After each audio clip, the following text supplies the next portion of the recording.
श्री परमात्मने नमः। श्रीमद्भगवद्गीता अथ द्वितीयोऽध्यायः सांख्ययोगः।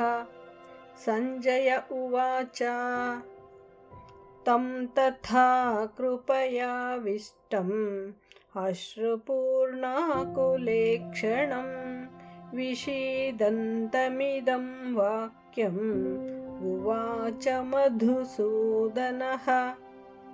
संजय उवाच तं तथा कृपयाविष्टम् अश्रुपूर्णाकुलेक्षणं विषीदन्तमिदं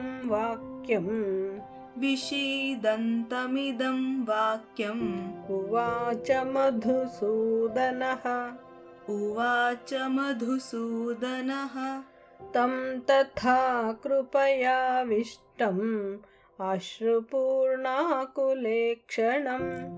तं तथा कृपयाविष्टम् अश्रुपूर्णाकुलेक्षणं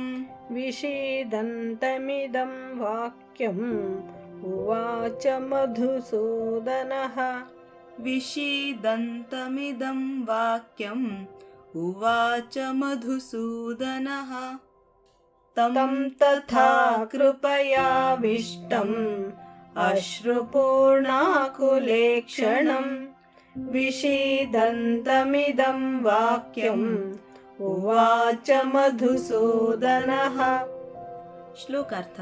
ಸಂಜಯನು ಹೇಳಿದನು, ಈ ರೀತಿಯಾಗಿ ಕನಿಕರದಿಂದ ತುಂಬಿದವನು, ಹನಿಗೂಡಿದ ಕಾತರದ ಕಣ್ಣುಳ್ಳವನು, ದುಃಖಿಸುತ್ತಿರುವವನು ಆದ ಅರ್ಜುನನಿಗೆ ಮಧುಸೂದನನು ಈ ಮಾತನ್ನು ಹೇಳಿದನು.